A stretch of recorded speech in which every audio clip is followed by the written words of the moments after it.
자, 통계에 기초한 법칙 가운데서 하인리 법칙이라는 게 있다고 그래요.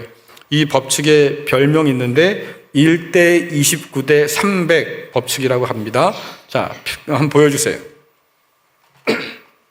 네, 이게 보험사 이런 데서 사고를 조사하다 보니까 나온 통계적인 법칙이라고 그러죠. 아주 큰 대형 사고가 일어나기 전에 사소한 징후들이 한 300개 정도가 있대요. 그리고 그로 인해서 작은 사고들이 한 29개 정도가 일어난다고 합니다. 통상적으로. 그리고 난 다음에 대형 사고가 빵 터진대요. 그러니까 사소한 징후 300개가 있을 때 긴장하고 준비하고 야, 미연에 좀 방지하자 하면 대형 사고가 터질 확률이 좀 줄어드는데 이것을 그냥 다 무시하고 지나가다 보면 결국 큰 사고가 일어난다. 이런 얘기죠. 그래서 뭐 사소한 징후나 이런 작은 사고들이 대형 사고가 올 거라고 하는 하나의 전조 현상으로서 사정 견고하는 그런 의미가 되겠다 싶어요. 여러분, 우리나라 역사 가운데 참 불행한 붕괴 사고인데요. 삼풍백화점 붕괴 사건을 기억하시죠? 충격이었어요. 충격이었는데 제가 더 놀랬던 건 뭐냐면 백화점에서 쇼핑하는 과정 가운데 뭔가 좀 불안정한 일들이 있었다고 합니다. 자꾸 뭐가 이렇게 무너지는 소리, 건물이 뭐 흔들거리는 것, 여러 가지 징후들이 있었는데 놀란 건 뭐냐면 그때 삼풍백화점에서 방송을 했어요. 점검하고 있습니다. 큰 문제 아닙니다. 계속해서 쇼핑하세요. 제가 그걸 보고 깜짝 놀랐어요. 이랬어요. 그 뒷말은 생략. 왜냐하면 여러분들 그런 징조가 있어 불안했을 때 나왔으면 다 살 사람들이에요. 그런데 그런 징후들 다 무시하고 그냥 쇼핑하십시오. 별일 아닙니다. 그래서 무시하게 만든 거예요. 그래서 수많은 사람들이 한 번에 목숨을 잃은 끔찍한 일들을 우리는 기억합니다. 그래서 이런 전조 현상들은 결국은 큰 사건이 온다. 이것을 우리에게 보여주는 사정 경고 같은 거여서 지금까지 우리가 살펴봤던 6번째 나팔까지의 심판, 이 심판들을 생각하면 곧 7번째 가장 심한 마지막 그 심판이 찾아오겠다 하는 것을 우리에게 미리 알려주는 기능을 해요. 오늘 저와 여러분이 읽은 이 10장 말씀은 6번째 나팔 심판과 7번째 나팔 심판 그 사이에 잠깐 끼어든 본문인데요. 어찌 보면 폭풍 전야의 고요함처럼 이 이야기 끝에 나타나는 7번째 나팔 심판을 조금 더 긴장감 있게 보게 만들지요. 오늘 이 말씀은 힘센 다른 천사의 등장으로 시작되는데 요한계시록 10장 1절에서 2절 말씀 같이 읽어보겠습니다. 시작. 내가 또 보니 힘센 다른 천사가 구름을 입고 하늘에서 내려오는데 그 머리 위에 무지개가 있고 그 얼굴은 해 같고 그 발은 불기둥 같으며 그 손에는 펴놓인 작은 두루마리를 들고 그 오른발은 바다를 밟고 왼발은 땅을 밟고 아멘. 하늘에서 내려온 이 힘센 다른 천사는 과연 누굴까? 일단 그 모습이 범상치가 않아요. 머리 위에 무지개가 있고 구름 몸으로 옷을 입었고 해 같은 얼굴을 가졌고 불기둥 같은 발이 있고 사자같이 큰 소리를 외친다고 그 뒷변에 나와 있거든요. 자, 근데 이런 상징들, 이런 표현들은 보통은 하나님과 예수님을 묘사할 때 많이 쓰던 상징들이에요.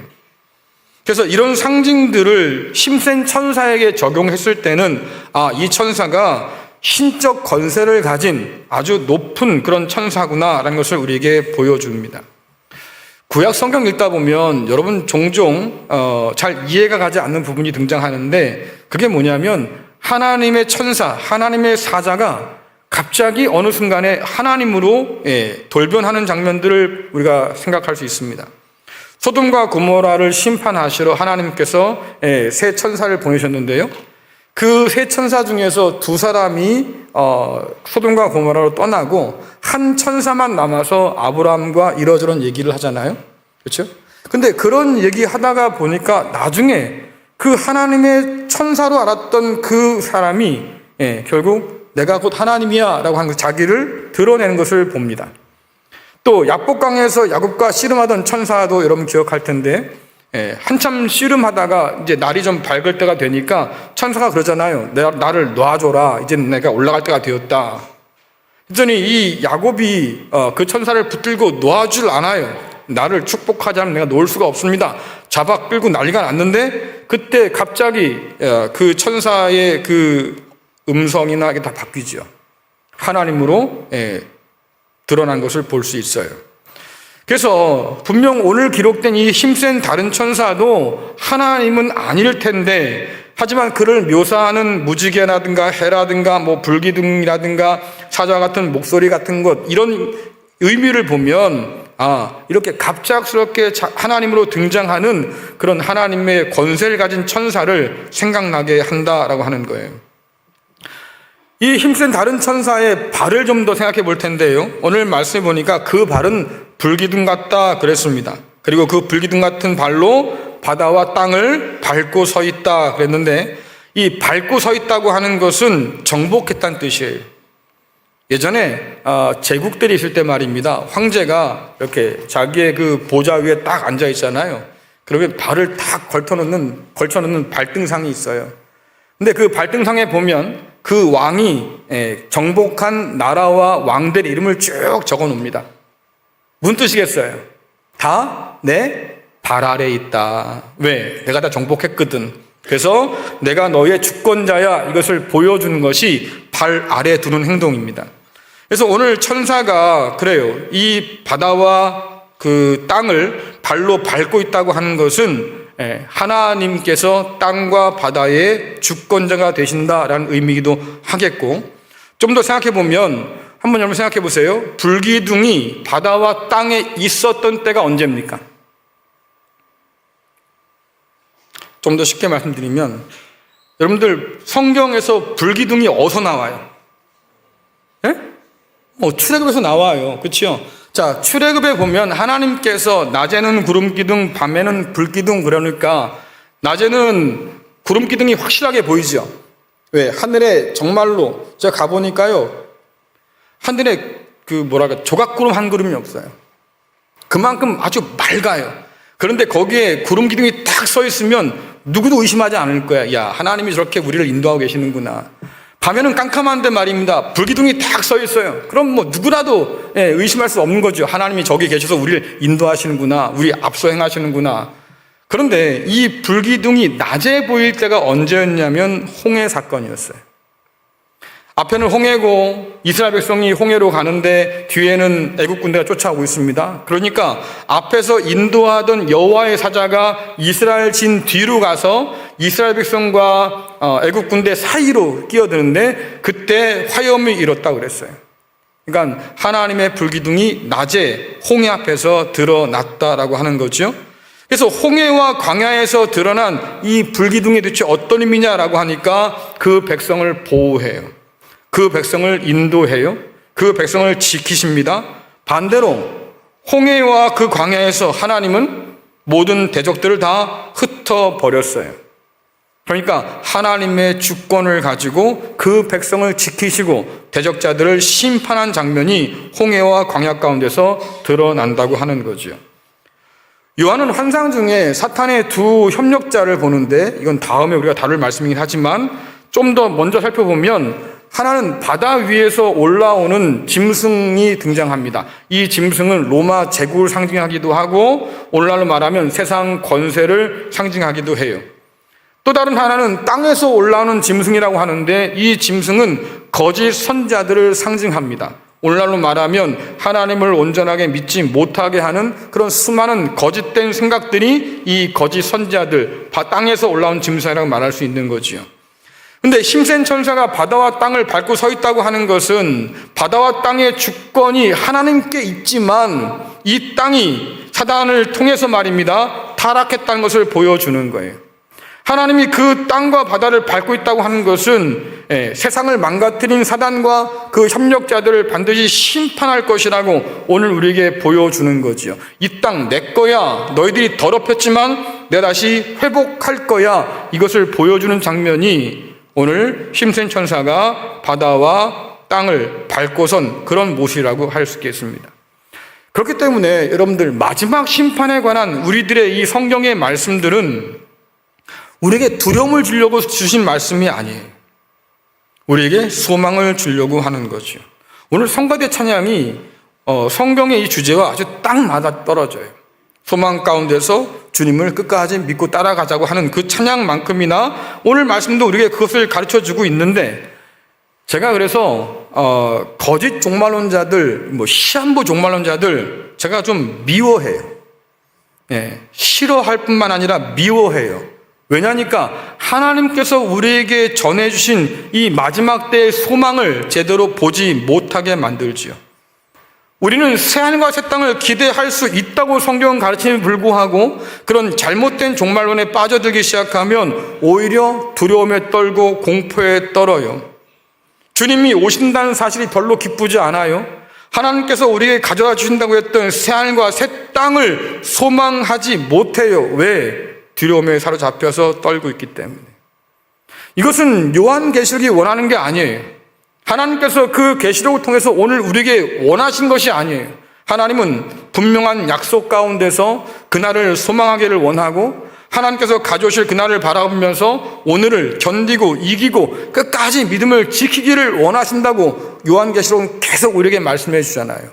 그러니까 잘못된 종말론에 빠져들기 시작하면 하나님께서 정말로 주고 싶은 그 소망을 우리가 안고 살지 못한다. 이게 얼마나 불행한 일입니까? 교회를 다닌다고 해도 말씀을 잘못 배우고 잘못 가르쳐서 엉뚱한 두려움을 품게 되고 하나님 앞에서 우리가 공포심을 안고 살아간다고 하면, 여러분, 이것이 과연 온전한 신앙이라고 말할 수 있을까? 저는 그래서 많은 사람들을 잘못된 종말론으로 미혹하는 자들이 미워요. 여러분도 부탁드리겠습니다. 이상한 이야기에 자꾸 귀 기울이지 마세요.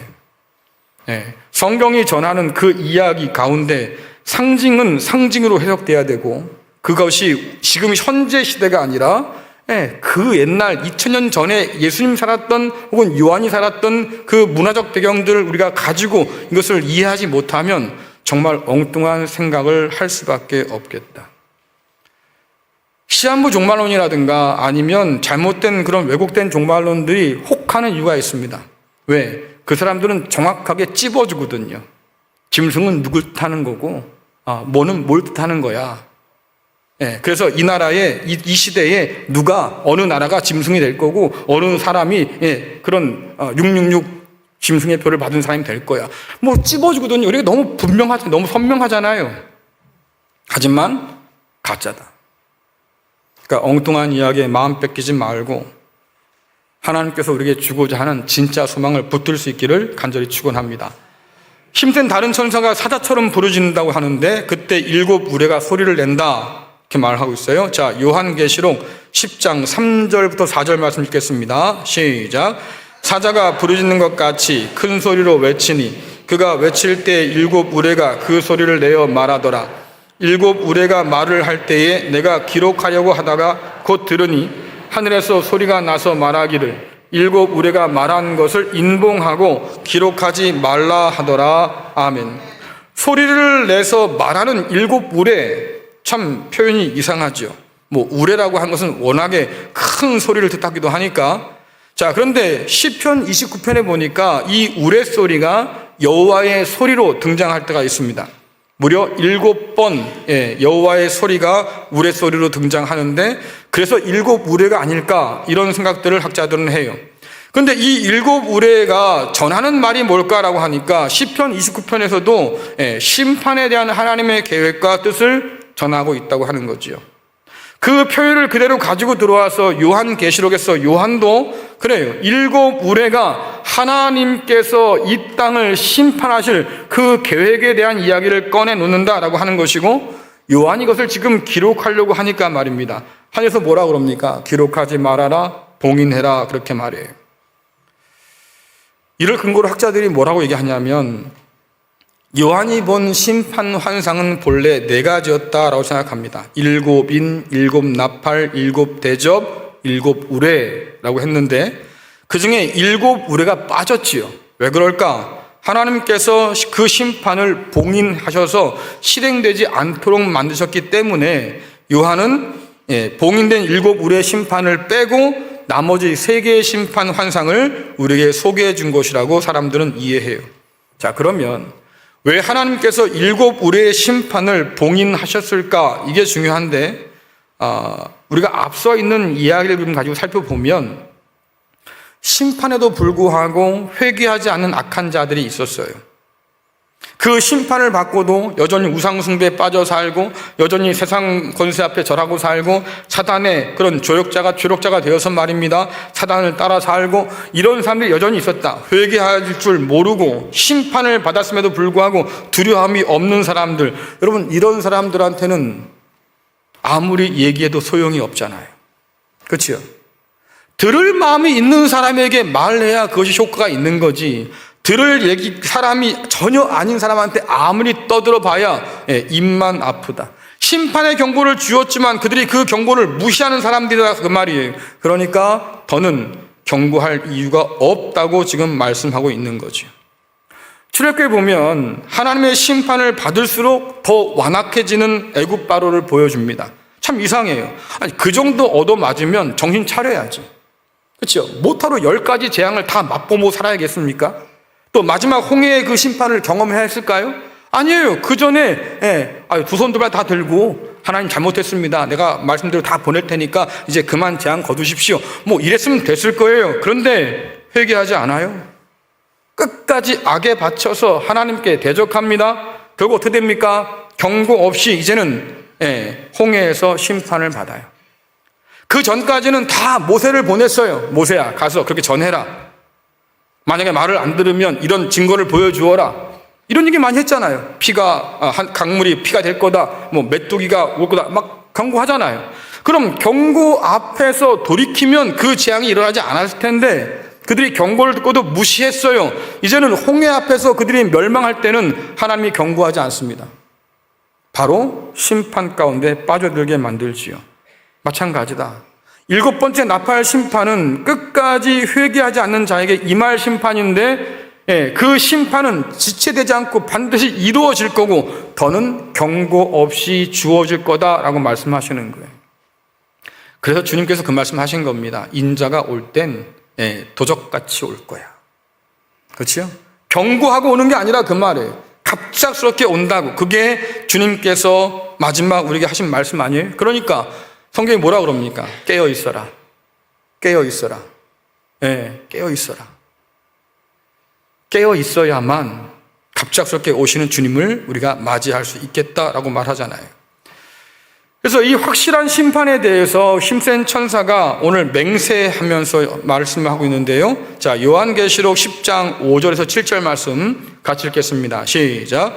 내가 본 바 바다와 땅을 밟고 서 있는 천사가 하늘을 향하여 오른손을 들고 세세토록 살아계신 이 곧 하늘과 그 가운데 있는 물건이며 땅과 그 가운데 있는 물건이며 바다와 그 가운데 있는 물건을 창조하신 이를 가리켜 맹세하여 이르되 지체하지 아니하리니 7째 천사가 소리 내는 날 그의 나팔을 불려고 할 때에 하나님이 그의 종 선지자에게 전하신 복음과 같이 하나님의 그 비밀이 이루어지리라. 아멘.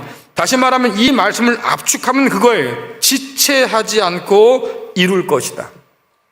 여러분들 어릴 때 친구들의 말을 듣고 좀 믿지 못할 것 같으면 참과 거짓을 확인할 때 그렇게 말하잖아요. 너 그거 니네 엄마 이름 걸고 말할 수 있어? 너 그거 니네 아빠한테 맹세해? 해보셨지요? 네. 우리 애들은 좀 달라요. 우리 애들은 또 목사 아들이라고. 이 녀석들이 이제 새 아이니까 아이들이 이제 자라면서 뭐 다투기도 하고 뭐 이러저런 얘기를 하잖아요. 그러다가 뭐 장난으로 거짓말도 하고 그런단 말이에요. 놀리려고. 그러면 우리 아이들은 그렇게 묻습니다. 너 그거 하나님께 맹세해? 아빠 엄마 거칠 것도 없어. 너 그거 하나님께 맹세해? 그럼 거기서 끝난 거야. 장난을 칠 수가 없어. 왜? 아니, 형, 엄마가 오래 이렇게 거짓말 했는데, 놀리려고 거짓말 했는데, 너 그거 아무래도 이제 믿기지 않으니까, 너 그거 하나님 이름 맹세할 수 있어? 그럼 이제 이 벙어리가 되는 거죠. 예, 감히 하나님의 이름으로 어떻게 거짓말을 할 수 있겠습니까? 애들도 그 정도는 알아요. 그러니까 세상에서 가장 큰 맹세의 대상이 뭐냐면 하나님이에요. 왜? 가장 높은 권위를 가지신 분이기 때문에. 그래서 하나님이 뭐라고 말씀하시냐면 아브라함과 말씀하실 때, 약속하실 때, 야, 세상에 나보다 큰 이가 없으니 내 이름을 두고 내가 맹세할게. 너와 언약한 건 내가 반드시 이루어 줄 거야. 그러면 여러분들, 하나님의 이름으로 맹세한다고 하는 것은 그만큼 무거운 거예요. 그래서 성경은 그 맹세에 관해서 굉장히 엄격하게 가르치는데, 주님께서 그 당시에 바리새인과 또 이 서기관들을 책망한 적이 있어요. 왜? 너희들이 헛되이 맹세한다. 또 예레미야에서 보니까 하나님의 살아계심을 두고 맹세했음에도 불구하고 거짓뿐이라고 유다의 그런 위선을 꼬집기도 했지요. 세상에 하나님의 백성이 하나님의 이름으로 맹세를 했는데 거짓말이었어요. 그럼 여러분 답이 없는 거예요. 그렇죠? 하나님의 이름으로 어떻게 거짓을 맹세합니까? 내 이름을 망령되이 부르지 말라고 주께서 말씀하셨음에도 불구하고 거짓 맹세를 위해서 하나님의 이름을 이용하는 거예요. 속이려고, 남을 속이려고 이용하는 거예요. 그러니 이게 엄청나게 큰 죄인 거지요. 그래서 야고보서는 차라리 헛된 맹세하지 말라 그래요. 자, 야고보서 5장 12절 보겠습니다. 시작. 내 형제들아, 무엇보다도 맹세하지 말지니 하늘로나 땅으로나 아무 다른 곳으로도 맹세하지 말고 오직 너희가 그렇다고 생각하는 것은 그렇다고 하고 아니라고 생각하는 것은 아니라 하여 정죄받음을 면하라. 거짓으로 맹세할 생각하지 말라 그 말이에요. 정직하면 여러분들 맹세할 세상이 정직하다고 하면 맹세할 게 뭐 있어요? 다 그냥 믿어주는 거지. 아 그래 네 말이 진심이구나 믿어주면 되잖아요. 근데 그런 세상이 아니니까 자꾸 맹세하라고 하는데 여러분들 오늘 말씀이 뭐라 그럽니까? 너희가 그런 것은 그렇다고 해. 아닌 것은 아니라고 하고 다시 말하면 어떤 상황에서도 맹세할 이유 없을 만큼 네가 정직하게 살면 돼. 그렇지 않으면 정죄받을 거야. 이렇게 지금 경고하고 있는 거예요. 그만큼 무섭지요. 그래서 이런 맹세는 반드시 꼭 그렇게 하겠다고 하는 의지를 담고 있는 건데 한번 여러분 생각해 보세요. 그럼 여러분의 맹세는 괜찮습니까? 어때요? 여러분들은 맹세한 대로 지키고 사셔요?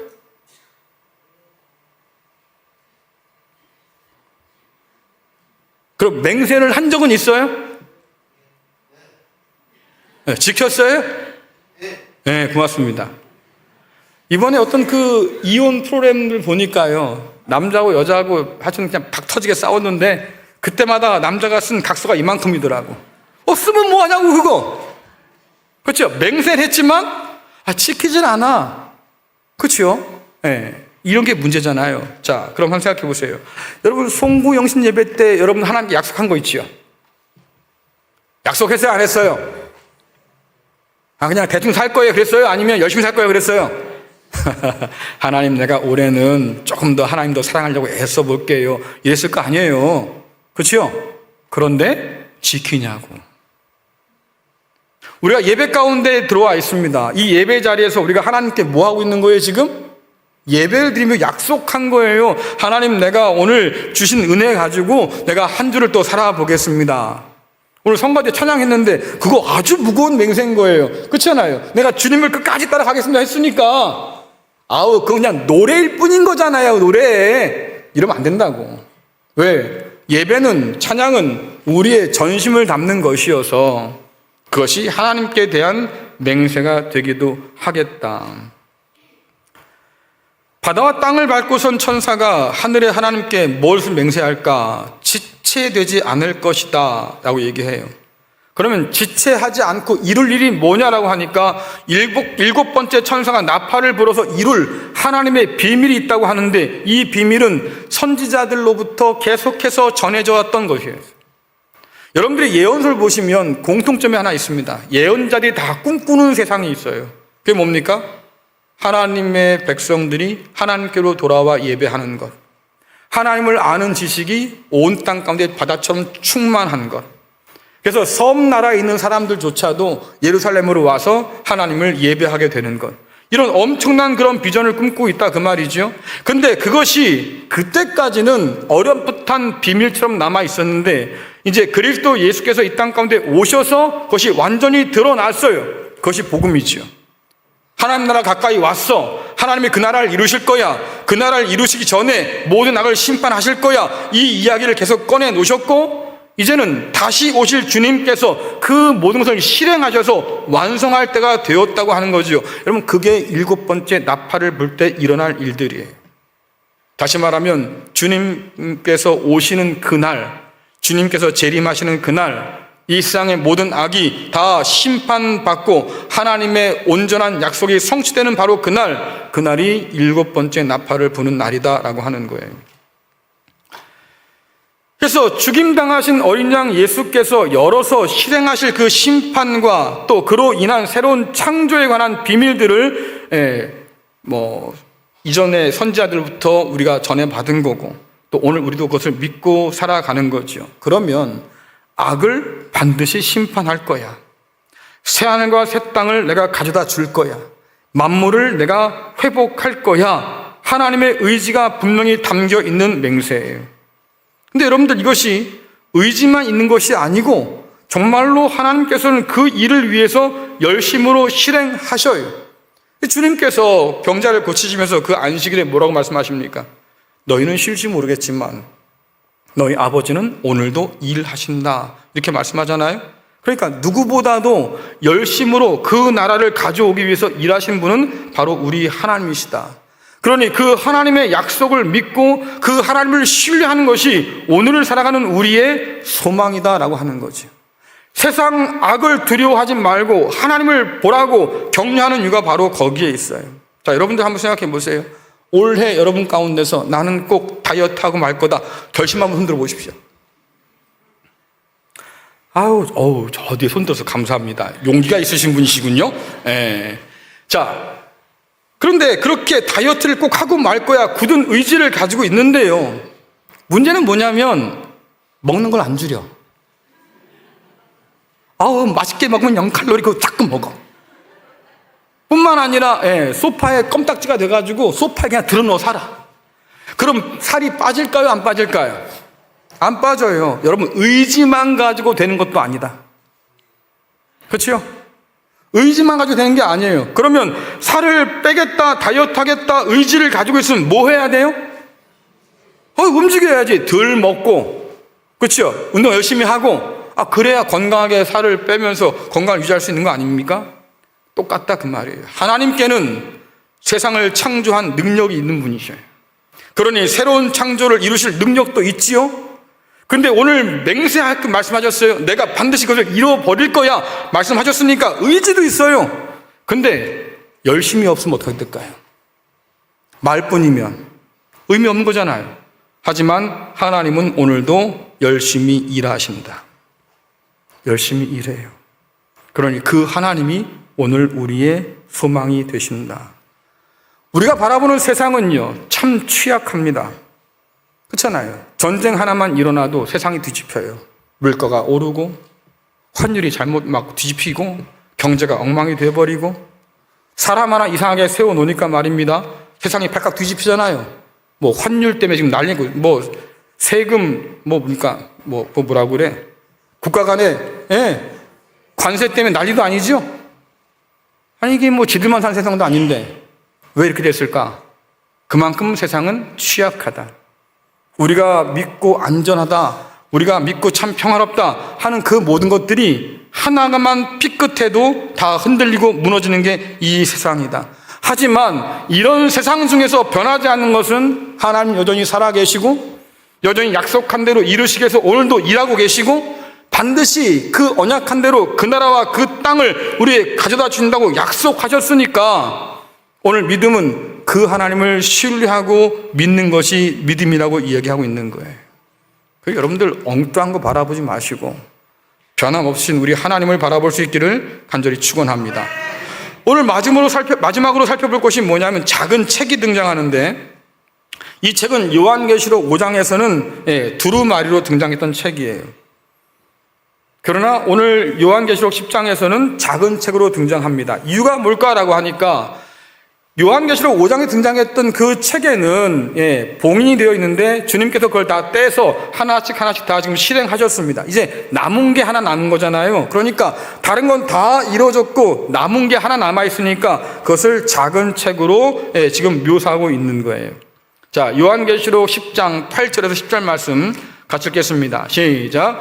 하늘에서 나서 내게 들리던 음성이 또 내게 말하여 이르되 내가 가서 바다와 땅을 밟고 서 있는 천사의 손에 펴 놓인 두루마리를 가지라 하기로 내가 천사들에게 나아가 작은 두루마리를 달라 한즉 천사가 이르되 갖다 먹어버려라.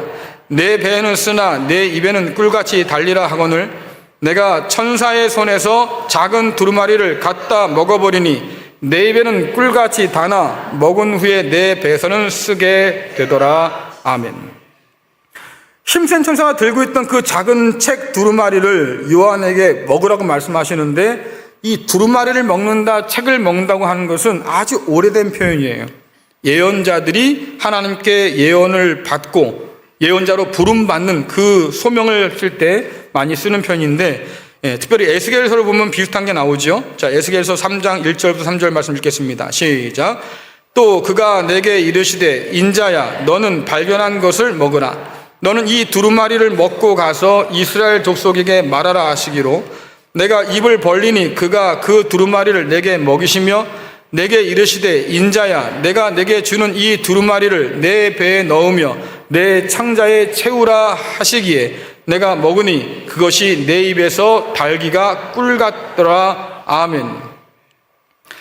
여러분들 하나님 말씀이 꿀 같다. 이게 무슨 말씀일까요? 먹어봤어야 알지. 이게 무슨 말씀일까요? 자, 여러분들 밥맛이 좋을 때 뭐라고 그래요?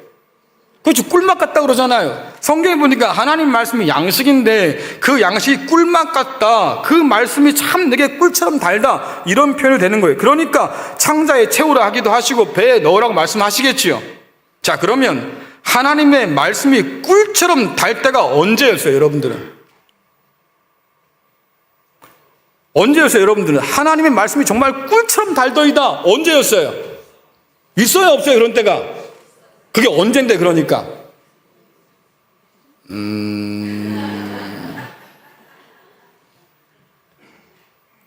목사님, 있긴 있었던 것 같은데, 좀 가물가물해요. 내가 하나님 믿고 그 말씀을 통해서 하나님을 알아갔을 때, 처음 예수를 믿던 그 순간에 그 말씀이 그렇게 달더라고요. 좋아요. 그런데, 여러분, 그 이후에도 하나님 말씀이 달아요? 그 이후에도 하나님 말씀이 다냐고. 그 말씀이 내 배를 채우고 내 창자를 채우기까지 말입니다. 내가 그렇게 달고 맛있게 먹고 있습니다. 여러분 그러고 사냐고요. 이게 문제인 거잖아요, 지금이요. 근데 문제는 뭐냐면 오늘 요한이 먹은 두루마리가 입에 달다고 그러는데 또 말씀 보니까 배에는 쓰다고 그래요. 그럼 입엔 단데 배는 왜 쓸까요? 예? 여러분 당의정이라고 들어보셨어요? 당의정? 예. 쓴 약을 이렇게 단맛으로 싸가지고 애들이 먹기 쉽게 만든 게 있어요. 처음 먹을 땐 입에 달지. 그렇죠? 근데 그게 속에 들어가면 약효가 이제 이렇게 할 테니까 뭐 그런 의미일까? 조금 달라요. 이 말씀이 단 것은 하나님의 말씀이기 때문에 단 거고 배에 쓴 것은 그 말씀이 심판에 관한 말씀이기 때문에 써요. 자, 그러면 이 말씀을 전할 때 듣는 사람이 불편해지겠지요. 그렇죠? 심판을 말하고 회개를 말하니까 듣기가 불편하고 거북하고 괴롭다 그 말이에요. 오늘날 교회를 오기 싫어하는 사람들 중에서 교회를 다니다가 안 다니는 사람들 얘기 들어보면 그런 말들 종종 듣습니다. 교회 안 나갈래요. 왜? 기분 나빠요. 왜 기분 나빠요, 교회가?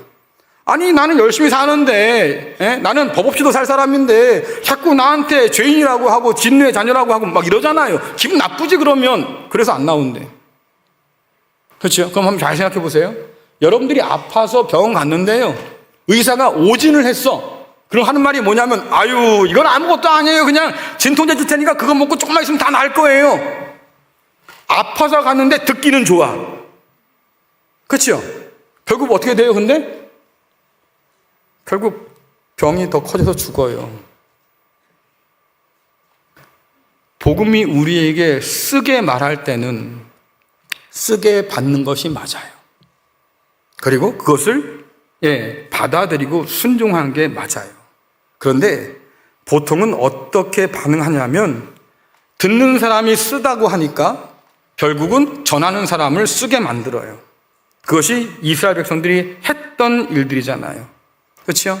듣는 사람들의 마음이 불편하고 괴로우니까 전하는 사람을 미워하기 시작합니다. 그들을 치기 시작합니다. 그래서 많은 예언자들이 하나님께서 보내셨지만 그러나 죽었어요. 매를 맞았어요. 쫓김을 당했어요. 하도 열이 나니까 예레미야 같은 사람 뭐라고 그래요? 내가 다시는 하나님 말씀 전하지 않겠습니다. 왜? 내가 너의 노선벽이 되어줄 거다 말씀하셨거든, 하나님께서. 근데 노선벽이 되어주긴커녕 맨날 얻어맞고 갇히고 막 이러니까 이 사람이 시험에 든 거예요. 나는 하나님 명령 따라서 한다고 했는데 왜 나한테 이럽니까? 입을 꾹 다물고 말았다, 그 말이지요. 왜 이런 일이 생길까? 말씀에 저항하는 사람들이 생기기 때문에 그렇다. 그래서 주님은 이렇게 예루살렘 사람들이 지은 죄에 대해서 심각하게 여기시고 그 예루살렘 바라보면서 엉엉 우신 사건이 기억나잖아요. 자, 마태복음 23장 37절 38절 같이 읽겠습니다. 시작. 예루살렘아 예루살렘아 선지자들을 죽이고 내게 파송된 자들을 돌로 치는 자요, 암탉이 그 새끼를 날개 아래 모음같이 내가 내 자녀를 모으려고 한 일이 몇 번이더냐. 그러나 너희가 원하지 아니하였도다. 보라, 너희 집이 황폐하여 버려진 바 되리라. 아멘. 하나님의 말씀을 가로막던 사람들이 하나님의 백성이었다고요. 이 엉뚱한 사건을 한번 생각해 보세요. 이게 말이 되냐고. 우리는 하나님 백성이라고 하면 하나님 말씀 앞에 순종하고 받아들이고 뭐 이럴 줄 알았는데 오히려 그들이 하나님의 말씀을 거역하고 그 말씀을 전하는 예언자들을 때리고 죽이고 심지어 하나님의 말씀을 전하고자 오셨던 주님마저 십자가에 못 박아 버리지 않았습니까?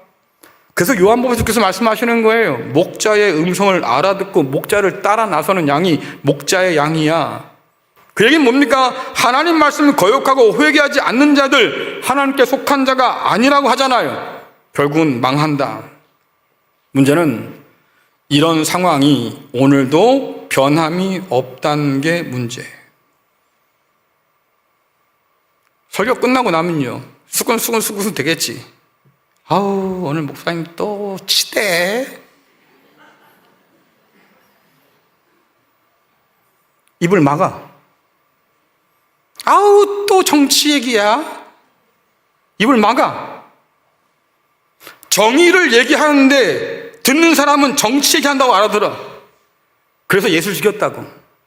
하나님 나라에 가까이 왔다고 하니까 네가 임금이냐? 이래서 예수 죽인 거 아니에요? 그래요. 잘못 알아듣고 잘못 해석하면서 결국 하나님의 사람들을 핍박하는 것 오늘날 교회는 없습니까? 있다, 그 말이에요. 문제는 그렇게 여러분들이 쓴 말을 받아들이지 못하고 목회자의 입을 막아버린다고 하면 여러분도 망하고 나도 망한다고요.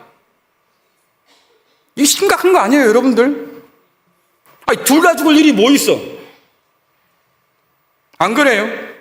너희 집이 황폐하여 버려진 바 되리라. 한국교회가 지금 그 꼴이에요, 지금. 이스라엘 백성들이 이미 그랬다가 하나님께 얻어맞았잖아요. 그럼 경계해야지. 근데 한국교회가 또 그 꼴을 닮아가고 있다? 그러니 얼마 안 남은 거예요, 이 한국교회가 지금. 정신 차리지 않으면, 다시 말씀 앞에 무릎 꿇지 않으면 우리는 살 길이 없어요.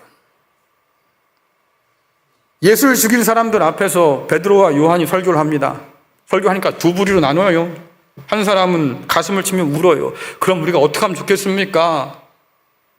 뭐라고 말하겠어요? 회개해라, 복음 받아들여라, 예수를 믿어라, 그럼 네가 산다. 그런데 또 한 무리는 이를 갈았다 그래요. 이를 갈고 어떻게 하면 저것들을 죽여버릴 수 있을까 또다시 논의하고, 그런 사람들이 오늘도 교회 안에 있다는 게 문제 아니에요, 여러분들? 그럼 하나님 말씀 어떻게 들려요? 이게 한국교회의 문제다. 우리는 우리 생각대로 하나님 말씀을 평가해요. 그 말씀이 나를 평가하고 그 말씀이 내 생각을 재단해야 될 텐데 내 생각과 내 시선을 가지고 하나님 말씀을 조각조각 우리가 내기 시작한다 그 말이에요. 거기에 진리가 어디 있어요? 순종할 말씀이 어디 있어요? 순종할 마음이 없는 걸. 이것이 오늘 우리가 처한 아주 큰 위기가 될 수밖에 없겠다. 그런데도 오늘 강단에서는 하나님의 말씀을 전하라고 하시잖아요. 오늘 말씀을 보니까 요한은 하나님께 다시 부름받아서 다시 보냄받고 있어요. 자, 요한계시록 10장 11절 같이 읽겠습니다. 시작. 그가 내게 말하기를 내가 많은 백성과 나라와 방언과 임금에게 다시 예언하여야 하리라 하더라. 아멘. 이미 요한은 부름받아서요 말씀 전했어요. 소아시아 7교회 주님 말씀 전했잖아요. 근데 오늘 말씀이 뭐라고 그럽니까? 그게 끝이 아니야. 네가 더 해야 돼. 어떻게 하면 더 합니까? 하나님의 남은 그 계획들을 백성과 나라와 방언과 임금에게 가서 다시 전해 주어라. 그럼 여러분들 보냄받아서 하나님 말씀을 전해야 되니까 자기 마음대로 집어넣고 뺄 수가 없는 거예요. 왜? 예언자의 말씀이 아니라 하나님 말씀이거든요. 하나님 말씀을 예언자가 마음대로 빼고 넣는다? 그건 하나님 앞에 책임질 문제예요. 심판받을 일이라고요. 그 말씀에 여러분들이 저항해서 듣고자 하지 않는다? 그것도 하나님 앞에서 우리가 망할 일이라고 성경 분명히 말씀하지요. 그런데 왜 하나님께서 자꾸 이 요한을 다시 보내서 말입니다 세상 사람들에게 그 마지막 남은 일을 전해야 한다고 말씀하실까? 사자 같은 큰 음성으로 그를 불러서 전하라 말씀하시니 요한 입장에서는 거절도 못하겠고 그 말씀을 전할 수밖에 없는 건데 하나님 마음엔 도대체 뭐가 있을까 생각해 보니까 하나님은 오늘도 우리가 구원받기를 원하시는구나. 악인이 돌아와서 살기를 원하시는구나. 하나님께서 오늘도 새하늘과 새 땅을 위해서 가장 열심히 일하시는 분이신데 주님 나라를 위해서 누가 가장 열심히 일합니까? 라고 하면 여러분들 뭐라고 대답하시겠어요? 목사님이요 장로님이요 아니에요. 여러분들 주님 나라를 위해서 제일 열심히 일하시는 분은 우리 하나님이에요. 그만큼 하나님은 열정이 있고 간절한 마음이 있다고 하는 건데 그런 마음을 가지고 지금 요한을 사람들에게 보내서 돌아오라 말씀한 거예요. 여전히 거절하는 사람도 있겠고 여전히 하나님의 뜻을 벗어난 사람도 있겠지만 그래도 혹시라도 싶어서 다시 한번 불러 모으고 있는 거지요. 그래서 요한이 그 명령을 따라서 순종했고 오늘 우리는 그가 전한 그 말씀을 성경을 통해서 다시 전해 듣게 되는 거예요. 하나님의 남은 날이 남았다. 그 심판이 이루어지겠고 주님 나라가 가까이 올 거다. 이미 우리는 자꾸 전해 듣는 거지요. 그래서 여러분들 눈에 보이는 세상이 전부가 아니에요. 이 세상은 사라지고 말겠고 무너지고 말 거 아닙니까? 성경이 계속 말하는 것. 그러니 세상 앞에 무릎 꿇지 마. 그렇죠? 세속화되지 마라. 세속에 물들지 마라. 깨어 있어라. 계속 그러잖아요. 그러니 여러분들 그 나라를 우리에게 가져다 주기 위해서 오늘도 열심히 일하시는 하나님의 열심을 믿을 수 있기를 간절히 축원합니다. 지체하지 않고 오신다고 약속했으니 그 약속 믿으시기를 간절히 축원합니다. 오늘도 우리에게 주신 이 말씀을 통해서 세상 앞에 절하지 말고 보통 여러분들 엉뚱한 데 지금 화풀이하고 있는 거예요. 여러분들 하나님께 세상 앞에 저항해야 될 사람들이 하나님께 저항하고 세상을 따라 살면 어떻게 되겠어요? 그렇죠? 여전히 우리에게는 하나님 말씀이 주어졌고 믿고 순종해야 할 책임이 주어져 있는 거예요. 반드시 가져오실 그 나라를 바라보면서 오늘 믿음으로 살아가는 저와 여러분 될 수 있기를 간절히 축원합니다.